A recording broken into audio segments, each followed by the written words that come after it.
Ever wondered why your baby gets hiccups so often? Hiccups happen when the diaphragm contracts involuntarily, often caused by feeding too fast, swallowing air, or even temperature changes. But don't worry, here are 5 simple tips to stop your baby's hiccups. Burp your baby during and after feeding to release trapped air. Hold your baby at an incline to reduce air swallowing.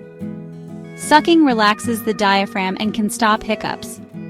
Hold your baby upright and gently pat their back or sway them. Hiccups don't bother babies much, so sometimes just let them pass. Hiccups are a normal part of growing up, but if you're concerned, consult your pediatrician. Like this video for more parenting tips.